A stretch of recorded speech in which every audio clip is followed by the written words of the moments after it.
এক লোক বিবির খুব পাগল ছিল।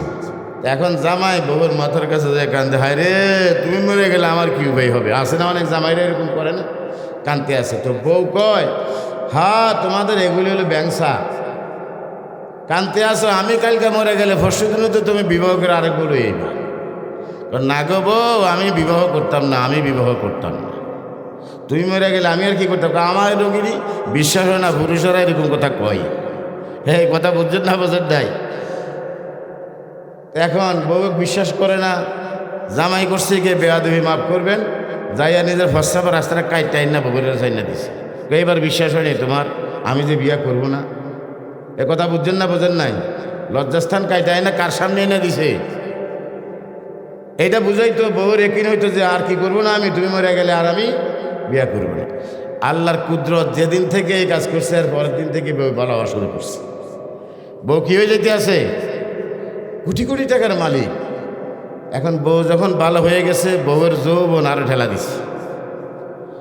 স্বামীর তো কিছু নাই। এখন এক লোক এদিকে এক হুজুরের কাছে গেছে, হুজুর আমার টাকার অভাব নাই, পয়সার অভাব নাই, কিন্তু শান্তি পাই না। কি পাই না? আমার একটা তাবিজ দেন, আমি যেন একটু শান্তি পাই। আছে না অনেকের অশান্তি ভোগ করে কি করে না, আমি যেন একটু শান্তি পাই, আমার একটা তাবিজ দিয়ে দেন। হুজুর কো, তোমারে আমি শান্তির তাবিজ দিতে হইলে তোমার একটা কাজ করতে হইবে। কি কাজ? একটা সুখী মানুষের গায়ের একটা পুরানা জামা এনে দিতে হইবে। হুজুর তো এটা কালকে এনে দিলে কালকে তো দিবেন। কালকে না, তোমার আমি 1 মাসের সময় দিলাম, একজন সুখী মানুষের গায়ের একটা পাঞ্জাবি আমার এনে দিবে। হ্যাঁ, তো মনে করছে আজকে গেলে কাল কত সুখী মানুষ আছে, যাই একটা পাঞ্জাবি নিয়ে আসুন, তোই তো শেষ, আমার এই সুখের তাবিজ দিয়ে দিব, শান্তির তাবিজ দিয়ে দিব। কথা কি বুঝেননি আমরা? বাঙালি কথা বোঝেন? এখন যাইয়া ঘোরা শুরু করছে। একজনের কাছে গেছে, দালান বিল্ডিং অট্টালিকা, টাকা পয়সার কোনো কিছুর অভাব নেই, ধনে অনেক কিছু।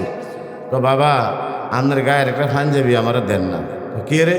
দেন, আমি শান্তি পাই না। হুজুরে কইছে সুখী মানুষের গায়ের পাঞ্জাবি দিলে বলে আমার সুখের তাবিজ দিবে। এবার বুঝছেন তো কথা?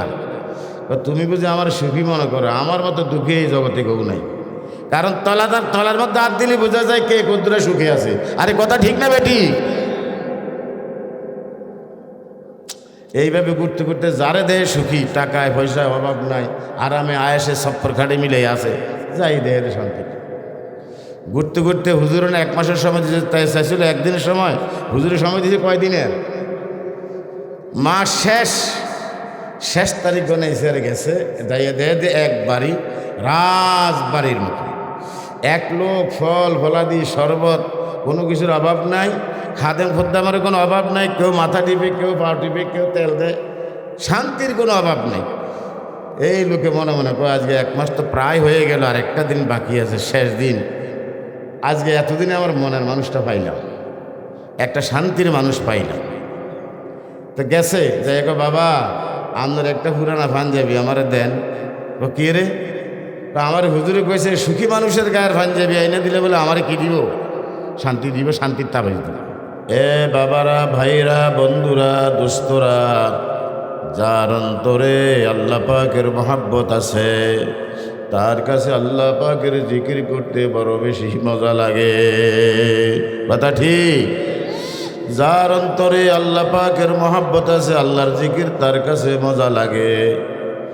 যার অন্তরে রাসূলের মহাব্বত আছে, রাসূলের দুরূদ শরীফ পড়তে তার কাছে বড় শান্তি লাগে। কারণ একবার দুরূদ শরীফ পড়লে আল্লাহ পাক আপনাকে 10টা রহমত নাযিল করবেন, 10টা রহমত দান করবেন,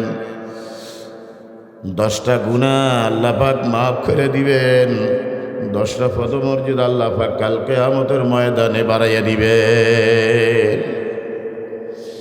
ও ভাইরা, বন্ধুরা, দোস্তরা, বেশি বেশি করে দুরূদ শরীফ পড়বেন। যার দুরূদ যত বেশি, সে নবীজির তত বেশি কাছাকাছি। যার দুরূদ যত বেশি, তার সম্পর্ক নবীজির সাথে তত বেশি। যার দুরূদ যত বেশি, কাল কিয়ামতের ময়দানে ওই ব্যক্তি নবীজির সবচেয়ে বেশি কাছে থাকবে। সুবহানাল্লাহ বললেন না? এই জন্য বেশি বেশি দুরূদ শরীফ পড়তে রাজি আছি কিনা আমরা? এই জন্য একটু মহব্বতের সহিত জিকির করেন, লা ইলাহা ইল্লাল্লাহ, লা ইলাহা ইল্লাল্লাহ, লা ইলাহা ইল্লাল্লাহ। দুনিয়ার কোনো কাজে শান্তি নাই, আল্লাহর জিকিরের মধ্যে যে শান্তি, এই শান্তি যারা জিকির করছে তারা পাইছে, যারা করে নাই তারা, কথা তো আমার বানানোর কথা নয়। আল্লাহ রাব্বুল আলামিন বলেন, আলা বিযিকরিল্লাহি তাতমাইন্নুল কুলুব। আল্লাহ কি কয়? আমার বান্দা বান্দারা শোনো, আল্লাহর জিকিরের দ্বারা তোমাদের কলবের মধ্যে শান্তি আসবে। কেহ শান্তি দিতে পারবে না, শান্তি দেওয়ার মালিক কে? আর সে আল্লাহ বইলা দিছে শান্তি কোন পথে আসবে। এখন তো শান্তি টোকায় রাজনৈতিক দলের যোগ দিয়া, কোন দলের ভোট দিলে শান্তি পাওয়া যাবে, কোন দলের ভোট দিলে শান্তি পাওয়া যাবে না। আসলে কোনো দলে শান্তি দিতে পারবে না, শান্তি দেওয়ার মালিক কে? বিষয়টা আছে এটা। এক বেটা বড় সালাক, এ বেটা বলে কয়, একটা খবর পাইছেন নি আপনারা? কি খবর? আমার ঘোড়াটার তো লেজের জায়গায় মাথা গেছে, মাথার জায়গায় লেজ চলে গেছে। কি কোন এটা একটা আশ্চর্য খবর না? কার এটা কি কয়, ঘোড়ার লেজের জায়গায় মাথা গেছে, মাথার জায়গায় লেজ চলে গেছে? ভাই তাহলে আমার একটু দেখাও না, এটা ভিতরে যে একটু দেখি। এই কথা বুঝছেন নি না? বুঝেন নাই? তোমরা কি এমনি দেখবা আমার যেই ঘোড়ার মাথার জায়গায় লেজ গেছে, লেজের জায়গায় মাথা গেছে, এটাকে মাংনা দেখাবো নাকি? 10 টাকা করে টিকিট লাগবে। কয় টাকা করে টিকিট লাগবো? 10 টাকা করে টিকিট লাগবে। সবাই কয়ে যে টাকা চাইলে যাইব, তো এটা দেখতে হইব ঘোড়াটার লেজের জায়গায় মাথা কেমনে গেল, মাথার জায়গায় লেজ কেমনে গেল। কথা বুঝছেন না? বুঝেন নাই? তো এখন বাঙালি তো হুজুগের পাগল, ওই এক জায়গায় বলে বাল্লুক না চায়। তো এখন আরেকজনকে কিরে আনি কিছু কয় লাফা, কি কর দেখাতে লাফায়। তার তোলাই কিরে আনি কি হয়েছে, কয় লাফা। কিন্তু কিরে যে লাফা এটাও জানে না। এই যে একক নেতা নেত্রীর জন্য কত চিৎকার দেয়, কি রে যে চিৎকার দেয় এটাও জানে না। কথা ঠিক না বেটি? মনে হয় যেন নেতায় বেহেশতে পার করে লইছে, মার্কায় বেহেশতে পার করে। ভাইয়েরা খবরদার, খবরদার, ইমান নষ্ট করবেন, ইমান নষ্ট। গতকালকে জুমার মধ্যে বলছি, পরে আমার মুসলিমের এক হুজুর আজকের কথাগুলো কলিজার মধ্যে যাইয়া লাগছে। আমি বললাম যে ঠিক আছে, ইমান আমার ঠিক রেখে চলে। আমি কোনো রাজনীতি করি না, আমি কোনো কি করি না। ঘোড়ার লেজের জায়গায় মাথা গেছে, মাথার জায়গায় লেজ কেড়ে, তো কিছু মাতাল মার্কা লোক আছে না হুজুকে চলে, হেরা টিকিট কেটে গেছে ভিতরে। একজন দুজন করে গেছে, একজন যাইয়া দেখে যে ঘোড়ার তো লেজের জায়গায় লেজ, মাথার জায়গায় মাথা, সব তো ঠিকঠাক। কেউ মিয়া মিশা কথা কইয়া আমার এনে 10 টাকা নিয়ে ঢুকাইলেন ভিতরে, অন্তত এই ঘোড়ার জায়গায় মতো সব ঠিক আছে। কয় না আমি মিশা কথা কই, কেউ থেকে আমি টাকা লই না। কি হয়েছে? গতকালকে ঘোড়ার মাথা আসছিল উত্তর দিকে, আজকে মাথা দিয়েছে দক্ষিণ দিকে, লেজ গেছে উত্তর দিকে। কি মিশা কথা কইছে? লেজের জায়গায় মাথা গেছে, মাথার জায়গায় লেজ গেছে, তার অর্থ হইল কালকে বানছে মাথা একদিকে দিয়ে, আজকে বানছে মাথা আরেক দিকে দিয়া, ঘুরে ঘুরে ঘোড়া একটাই। বাবারা, শান্তির ফয়সালা করার মালিক কে? যতদিন পর্যন্ত আল্লাহর হুকুম না মানবেন, নবীজির তরিকা না মানবেন, ততদিন পর্যন্ত কোনো শান্তি আল্লাহ পাকের পক্ষ থেকে আসবে না, আসবে না, আসবে না। আপনি কোটি কোটি টাকার মালিক হন, বেগম পাড়া যেয়ে বাড়ি বানান, কিন্তু আল্লাহ যদি শান্তি না দেয়, শান্তি পাওয়া যাবে না। টাকায় কি শান্তি দিতে পারে? আল্লাহু আকবার, আল্লাহ। এটা কটা মনে পড়ছে, কইতাম নি কথাটা, এক বুজুর্গের কথাই। এক লোক বিবির খুব পাগল ছিল। এখন বউ মরে যায়, সংক্ষেপ কই, একটু খুব ভালো করে বুঝলেন আপনারা, এটি বাঙাইলে ওয়াজ আর কি। এখন বউ যায় যায় অবস্থা। এখন জামাই বউর মাথার কাছে যায় কান্দে, হায় রে তুমি মরে গেলে আমার কি উপায় হবে? আসে না অনেক জামাইরা এরকম করে না, কান্দতে আসে। তো বউ কয়, হ্যাঁ তোমাদের এগুলি হলো ব্যংসা, কান্দতে আসো, আমি কালকে মরে গেলে পরশু দিনে তো তুমি বিবাহ করে আরেক বউ রইবা। না গো বউ, আমি বিবাহ করতাম না, আমি বিবাহ করতাম না, তুমি মরে গেলে আমি আর কি করতাম? আমার রোগীরই বিশ্বাস হয় না, পুরুষেরা এরকম কথা কয়। এই কথা বুঝছেন না? বোঝেন নাই? এখন বউ বিশ্বাস করে না, জামাই করছে গিয়ে বেয়াদবি মাফ করবেন, যাইয়া নিজের ফসাবার রাস্তাটা কাইটাই না বউয়ের চাই না দিছে। এইবার বিশ্বাস হয়নি তোমার আমি যে বিয়া করব না, এ কথা বুঝছেন না? বোঝেন নাই? লজ্জাস্থান কাইটাই না কার সামনে এনে দিছে, এইটা বুঝাই তো বউর একই হইতো যে আর কি করবো না আমি, তুমি মরে গেলে আর আমি বিয়া করবো না। আল্লাহর কুদরত যেদিন থেকে এই কাজ করছে আর পরের দিন থেকে বউ ভালো হওয়া শুরু করছে। বউ কি হয়ে যেতে আছে? কোটি কোটি টাকার মালিক। এখন বউ যখন ভালো হয়ে গেছে, বউয়ের যৌবন আরো ঠেলা দিচ্ছে। স্বামীর তো কিছু নাই। এখন এক লোক এদিকে এক হুজুরের কাছে গেছে, হুজুর আমার টাকার অভাব নাই, পয়সার অভাব নাই, কিন্তু শান্তি পাই না। কি পাই না?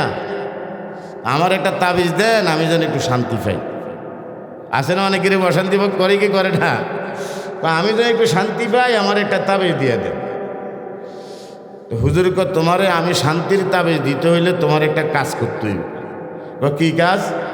একটা সুখী মানুষের গায়ের একটা পুরানা জামা এনে দিতে হইবে। হুজুর তো এটা কালকে এনে দিলে কালকে তো দিবেন। কালকে না, তোমার আমি 1 মাসের সময় দিলাম, একজন সুখী মানুষের গায়ের একটা পাঞ্জাবি আমার এনে দিবে। হ্যাঁ, তো মনে করছে আজকে গেলে কাল কত সুখী মানুষ আছে, যাই একটা পাঞ্জাবি নিয়ে আসুন, তোই তো শেষ, আমার এই সুখের তাবিজ দিয়ে দিব, শান্তির তাবিজ দিয়ে দিব। কথা কি বুঝেননি আমরা? বাঙালি কথা বোঝেন? এখন যাইয়া ঘোরা শুরু করছে। একজনের কাছে গেছে, দালান বিল্ডিং অট্টালিকা, টাকা পয়সার কোনো কিছুর অভাব নেই, ধনে অনেক কিছু। তো বাবা আপনার গায়ের একটা পাঞ্জাবি আমার দেন না। কে রে?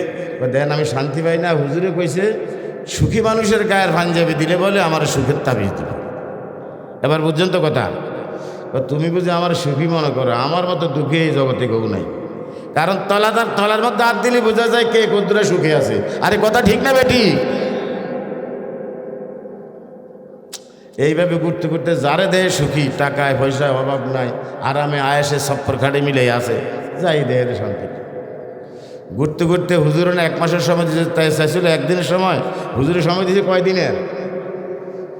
মাস শেষ তারিখ গনেছে গেছে, যাইয়া দেহে এক বাড়ি, রাজবাড়ির মতো।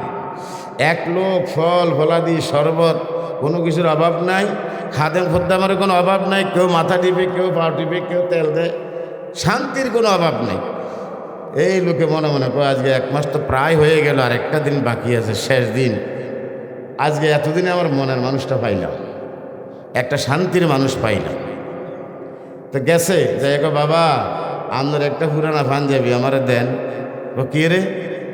আমার হুজুরে কইছে সুখী মানুষের গায়ের পাঞ্জাবি আইনা দিলে বলে আমারে কি দিব? শান্তি দিব, শান্তির তাবিজ দিব। তুমি বুঝা সুখী মানুষ খুঁজে পাইলে না? আমার মতো দুঃখী আসমানের নিচে জমিনের উপরে একজনও নেই। আর এটা কি কন? আপনার কত শান শওকাত, আপনার কত এই শান্তি, ফল ফলাদি, তারপরে খাদেম খদ্দাম, কোনো কিছুর কোনো কি নাই, অভাব নাই, আরামে আছেন। এত আরামে তো কোনো মানুষ থাকে না, তারপরেও আপনার কোনো আপনার মতো দুঃখী বলে কেউ নাই। কেউ শুনবে কথা? ওই দেখনি বেডিকা, ওই যে মহিলা, এটা হলো আমার বিবি, এই সুন্দরী মেয়ে আমার বিবি। হে মহিলা যেতে লাগছিল, আমি আমার পুরুষঙ্গ কাইটা তার বিশ্বাস করাইবার জন্য আইনা দিলাম, যে বিশ্বাস করো আমি যে তোমার ঘরে আর বিয়ে করতাম না। এখন আমি তো কর্মণ্য হয়ে গেলাম, কিন্তু আমার বিবি সুস্থ হইয়া মরে নাই, আমার বিবি সুস্থ হইয়া এখন যুবতী হয়ে গেছে। আমার চোখের সামনে আমার বউ পর পুরুষের সাথে মিলাদোলা করে। কথা বুঝছেন না? কে বোঝেন নাই? এখন তুমি চিন্তা করে দেখো, আমার মতো দুঃখীকে এই জগতে কেউ আছে? বাস শাসছে 1 মাস পার হয়ে গেছে, তাই হুজুর পারলাম না, তো পান যাবে না। তুমি একদিনে বলে নিয়ে আসবা। বাবা শোনো, দুনিয়াতে কোনো শান্তি কেউ পায় না।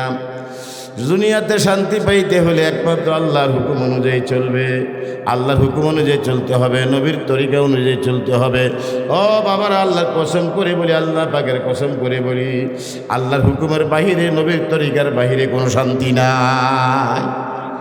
দুনিয়াতে সাকসিক করে থাকে। এই যে হাফিজি মাদ্রাসার মধ্যে আল্লাহু আকবার, ফুরকান সাহেব কত মেহনত করেছে। একেবারে শুরুর থেকে আমারে নিয়ে দোয়া করে এই মাদ্রাসা শুরু করছে। আমাদের হাজি আইব আলী মেম্বার সাহেবের বাড়িতে প্রথম মাদ্রাসা করছে। ওনার বিবি নিজে একা ফাঁকাইছে, কত কষ্ট করে মাদ্রাসাটা গড়ে তুলছে। এই মাদ্রাসা থেকে হাফেজ বাড়িয়েছে না, অনেক হাফেজ বাড়িয়েছে। এই পর্যন্ত মনে হয় 100-এর কাছাকাছি, কমে 100-এর মতন হাফেজ বাইরেছে, হাফেজ হইয়া। এক একজন হাফেজের দাম কত জানেন? দুনিয়ার ইংরেজি শিক্ষিত বড় বড় ডিগ্রিদের সবাইরে যদি এক পালায় লোক রাখা হয়, আল্লাহর কসম করে বলি, একজন হাফেজে কোরআনকে যদি এক পালায় রাখা হয়, ওই হাফেজে কোরআন পালা কোটি কোটি বড় বড় শিক্ষিতের থেকে বেশি হয়ে যাবে। বিশ্বাস হয় না? এটাকে আমার কথা নাকি আল্লাহর নবীর কথা? আল্লাহর নবী বলেন, খায়রুকুম মান তাআল্লামাল কুরআন ওয়া আল্লামা। ও আমার উম্মতেরা শোনো, গোটা পৃথিবীর মধ্যে সবচেয়ে উত্তম হলো ওই ব্যক্তি যে কোরআন পড়ে এবং যে কোরআন পড়ায়। তাহলে কথাটা কি আমার নাকি আল্লাহর নবীর কথা? এটা আল্লাহর নবীর কথার মধ্যে কোনো ভুল আছে? একটা কথা শোনেন, কিয়ামতের দিন আল্লাহ কইব হাফেজে কোরআনদেরকে, এ হাফেজে কোরআন,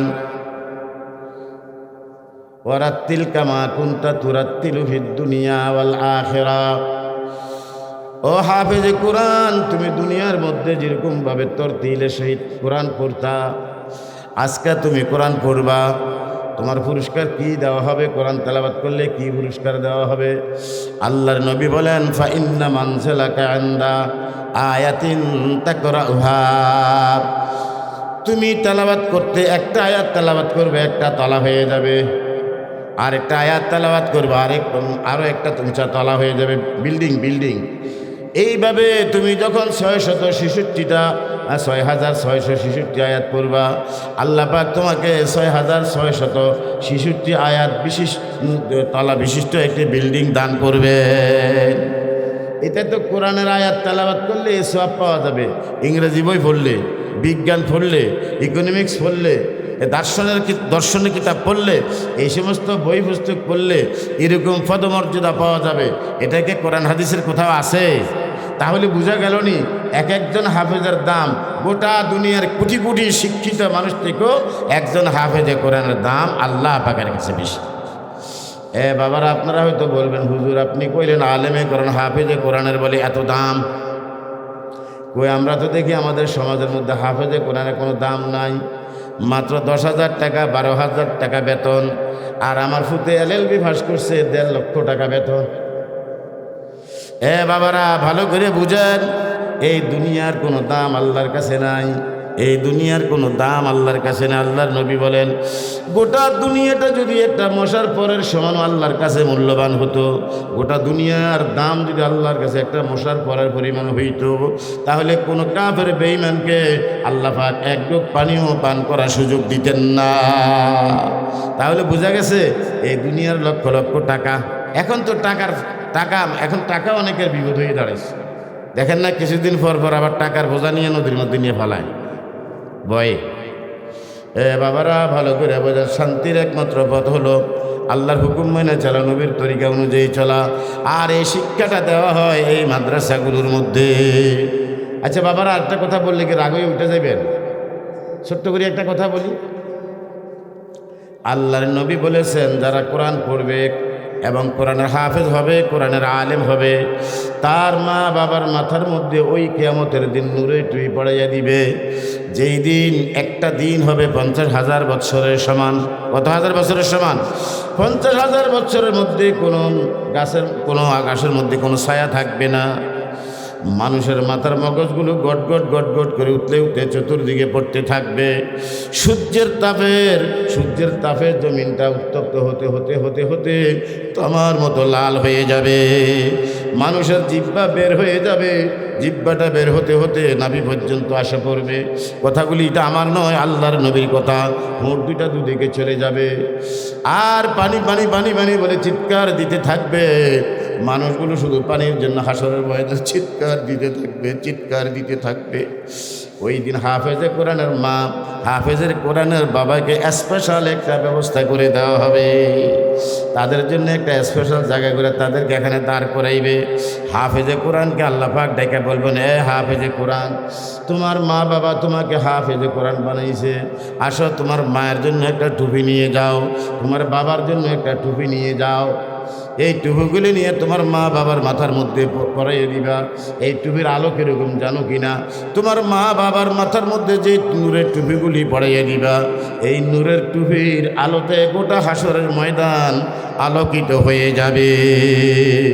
কীরকম আলোকিত? আল্লাহর নবী বলেন, আমার মুখস্থ কথা নয়, আন্দাজি কথা বলি না। আল্লাহর নবী বলেন, হাফেজের মায়ের মাথার মধ্যে, আলেমের মা বাবার মাথার মধ্যে যেই নূরের টুপিটা পরাইয়ে দিবে, এই নূরের টুপিটার দ্বারাই গোটা হাসরের ময়দান কোটি কোটি মাইল এরিয়া এত বেশি আলোকিত হবে। একটা ঘরের মধ্যে সূর্য উদিত হইলে ওই ঘরটা যেমন আলোকিত হবে, হাফেজের মা এবং হাফেজের বাবার মাথার নূরের টুপির আলোতে হাসরের গোটা কোটি কোটি মাইলের এরিয়া তার থেকে বেশি আলোকিত হয়ে যাবে। বড় শিক্ষিত, LLB পাস, ডিগ্রি পাস, হ্যাঁ মাস্টার্স পাস, একেবারে ওই না কিনা MD, আরও অনেক কিছু পাস করে না। কোনো শিক্ষিতর বাবার মা বাবার মাথার মধ্যে নূরের টুপি পরাইবে বলে আল্লাহর নবী বলেন। আর আল্লাহর নবী যা কইছে এটা কি সত্য নাকি মিথ্যা? যদি মিথ্যা মনে করেন তাহলে ঈমান থাকবে না। মিথ্যা মনে করলে কি থাকবে না? কারণ আল্লাহর নবীর কথার মধ্যে আজ পর্যন্ত কেহ ভুল ধরতে, বর্তমানে কম্পিউটার বার হয়েছে, আপনারা গ্রামের মানুষ জানেন কি না জানি না, কম্পিউটারে ভুল ত্রুটি কোথাও থাকলে, লেখার মধ্যে পড়ার মধ্যে কোনো ভুল ত্রুটি থাকলে ধরতে পারে।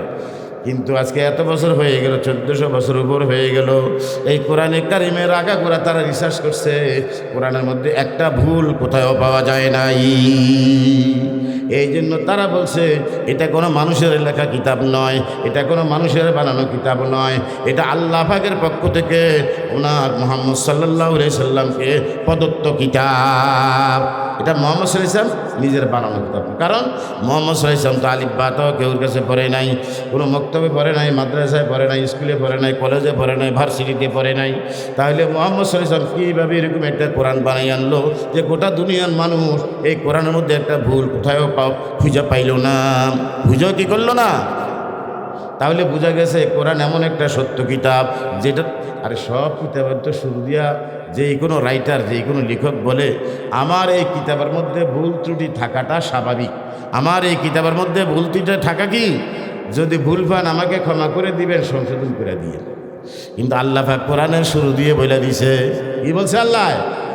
আল্লাহ রাব্বুল আলামিন বলেন, যালিকাল কিতাবু লা রাইবা ফি, এই যে কোরআন এমন একটা কিতাব তার মধ্যে কোনো সন্দেহ নাই, কোনো সন্দেহ নাই।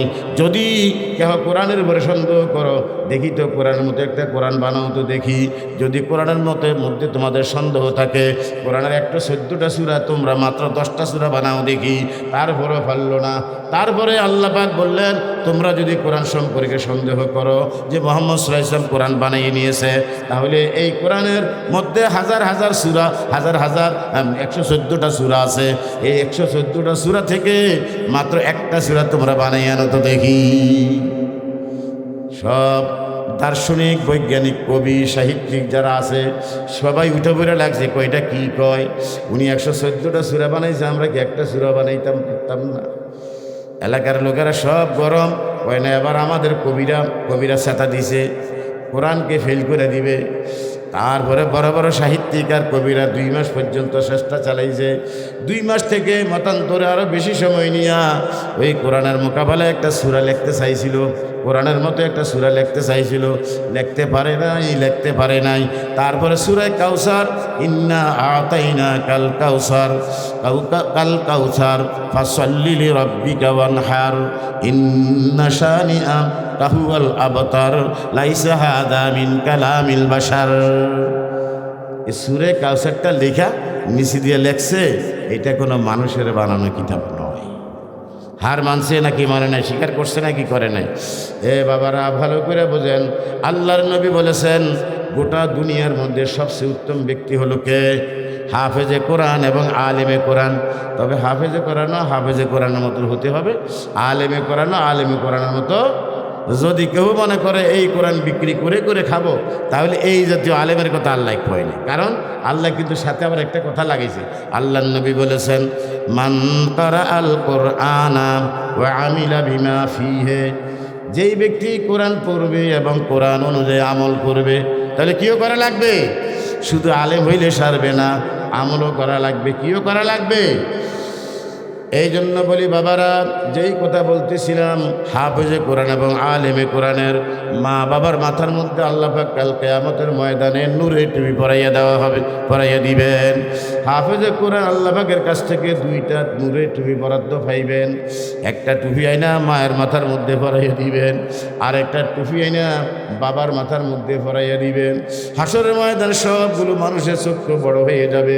আর এই লোকটারে দুনিয়াতে না দেখছিলাম গরিব মানুষ, কোন রকমে খেত খামার কাজ করে খাইছে, আজকে এত বড় মর্যাদা কই পাইল? তার মাথার মধ্যে কে জানি নূরের টুপি পড়াইলো। এই মিয়া, কথা কিন্তু আন্দাজি না, কথা কিন্তু কোরআন হাদিসের কথা। কোথায় পাইল এই টুপি? তাদের মাথার মধ্যে কে পরাইয়া দিল এই টুপি? যেই টুপির আলোতে গোটা হাসরের ময়দানটা আলোকিত হয়ে গেছে। অন্যরা ডাইকে বলবে, তোমরা কি তাদেরকে চিনো নাই? দুনিয়াতে থাকতে তাদেরকে ইয়াদ কি করতা? যে তুমি বুঝি তোমার ছেলের কাঠ মোল্লা বানাও, তুমি বুঝি তোমার ছেলের বোমাবাজ বানাও, তুমি বুঝি তোমার ছেলের সারেনা দামার মোল্লা বানাও। হ্যাঁ, কথা বুঝছেন না? বুঝেন নাই? যাকে তিরস্কার করতাম ইয়ার কি করতাম, আজকে দেখি না না, তারা তো দুনিয়াতে বোকা ছিল না, তারা ছিল সবচেয়ে বড় বুদ্ধিমান। এই যে দেখো, আজকে তাদের ছেলে হাফেজে কোরআন হওয়ার কারণে, আলেমে কোরআন হওয়ার কারণে তাদের মাথার মধ্যে আজকে নূরের টুপি পড়াইয়া দিছে। কোটি কোটি ফেরেশতারা তাদেরকে স্বাগতম আর ওয়েলকাম জানাইয়া, তাদেরকে ধন্যবাদ দিতে দিতে দিতে দিতে আল্লাহ পাকের জান্নাতের মধ্যে নিয়ে পৌঁছাইয়া দিবে। আল্লাহর জান্নাতে নিয়া বাবারা তিরস্কার করেন না। এক কথা ইমান যায়, আরেক কথা ইমান আসে। খবরদার খবরদার, ছেলেকে আলেম বানাইতে পারেন নাই, নিজে আলেম হতে পারেন নাই, নিজে হাফেজ হইতে পারেন নাই, ছেলেকে নাইনাত করে হাফেজ বানাইতে পারেন নাই। খবরদার খবরদার, তিরস্কার করবেন না, তিরস্কার করবেন না। কোনো সময়ও আলেম ওলামাদেরকে কোনো রকমের তিরস্কার করবেন না, কোনো রকমের ভ্যাংসা দিবেন না। আলেম ওলামাদেরকে কোনো দিক দিয়ে বেইজ্জত করবেন না। কথা মনে থাকবে? বাবারা, আলেমের বাবা কত বড় ভাগ্যবান, হাফেজের মা কত বড় ভাগ্যবান। তারা মাথার মধ্যে নূরের টুপি পরা আল্লাহ পাকের জান্নাতে চলে যাবে। ভাগ্যবান কি ভাগ্যবান না? শুধু তা নয়, আলেমে কোরআন হাফেজে কোরআন হাসরের ময়দানে দৌড়াদৌড়ি করতে থাকবে। দেখি আমার কোনো আপনজনকে, আমার আত্মীয় স্বজনকে, আমার বংশধরকে হুরে জাহান্নামে নেয় কিনা। দৌড়াইতে থাকবে। ফেরেশতারা ডেকে বলবে, ও হাফেজে কোরআন, আপনি না এই জগতের বড় মন্ত্রী, আপনি কেন পাগল হয়ে গেলেন? পাগলের মতো কেন আপনি হাসরের ময়দানে ছুটাছুটি করেন, দৌড়াদৌড়ি করেন? কি হয়েছে আপনার? হাফেজে কোরআন ডেকে বলবে, ও আল্লাহর ফেরেশতারা, তোমরা কি জানো না, এই যে দেখো আমার হাতে সার্টিফিকেট আছে, আল্লাহ পাক আমাকে ক্ষমতা দিয়েছে আমার মা বাবাকে জান্নাতে নেওয়ার জন্য। মা বাবাকে জান্নাতে পৌঁছাইয়া দিয়ে আসছি, এখন হাসরের ময়দানে আসছি, দেখি আমার বংশধর থেকে, আমার আপনজন থেকে, আমার আত্মীয় স্বজন থেকে কাহাকেও জাহান্নামে নেয় কিনা। যদি জাহান্নামে নিতে লাগে তাদেরকে আমি ধরে আল্লাহ পাকের জান্নাতের মধ্যে, বেহেশতের মধ্যে আমার সাথে নিয়ে যাবো। জোরে কোন সুবহানাল্লাহ। দেখছেন নি অবস্থা? ক্ষমতা আছে কিনা নাই? এই জন্য বলছিলাম, কোটি কোটি শিক্ষিতকে এক পালায় যদি রাখা হয়, আর একজন হাফেজে কোরআনকে যদি এক পালায় রাখা হয়, আল্লাহর কসম করে বলি, একজন হাফেজে কোরআনের দাম কোটি কোটি কোটি কোটি শিক্ষিতর থেকে বেশি হয়ে যাবে। কথা যেটা কইতে লাগছিলাম এটা একটু কম। তারপরে দিয়ে মধ্যখানে আমার একটা হজের ঘটনা আপনাদেরকে বলি। সম্ভবত 2015 সালের হজ। সকালবেলা আমার এক ছাত্র টেলিফোন করলো মক্কা শরীফে, যে হুজুর, আজকে ফজরের পরে আমরা কয়েকজন একসাথে ক্যাপ্তারিয়াতে নাস্তা খাবো, এটা একটা উন্নত হোটেল। তো আমি কইলাম ভালো। তো আমরা সবাই এক জায়গায় যাইয়া বসছি। তো নাস্তাটা আর একটু পরে খাবে, একবার এরশাকের নামাজ পড়ে তারপরে কি খাবো? নাস্তা খাবো। এর মধ্যে ঢাকা আমানিয়া হোটেলের মালিক, উনি তো কোটি কোটি টাকার মালিক, অনেক কোটি কোটি টাকার মালিক। উনি কয়, হুজুর, আমার ছোট্ট হাফেজের লেগে একটু দোয়া করেন। এই কথা কিন্তু খেয়াল করেন, মূল্যবান কথা। আমার ছোট্ট হাফেজের লেগে একটু কী করেন? দোয়া করেন। তাহলে ছোট্ট হাফেজ কে? আমার ছেলে। তো ছোট্ট কেন? হাফেজ কে আবার ছোট হয় নাকি? হুজুর, এখানে একটা ঘটনা আছে। কি ঘটনা? আমার ছেলেটা হুজুর পারে না দেখা, আমার ছেলেরা পারে না দেখা কি করছে, ওই হুজুররা কয় যে কয় না, হাফেজ হইতে পারতো না, আরে কি করে দাও, এরিনিয়া মাদ্রাসাতে অন্য মাদ্রাসা হুজুর আসতেছে, হুজুরে বয়ান করবে এখন ইনশাআল্লাহ। আমাদের মুরব্বী হজরত মাওলানা পীরে কামাল আলহাজ হজরত মাওলানা আবদুল্লাহ হুজুর আসছেন, হুজুরে বয়ান করবে। আমি কথাটা বলে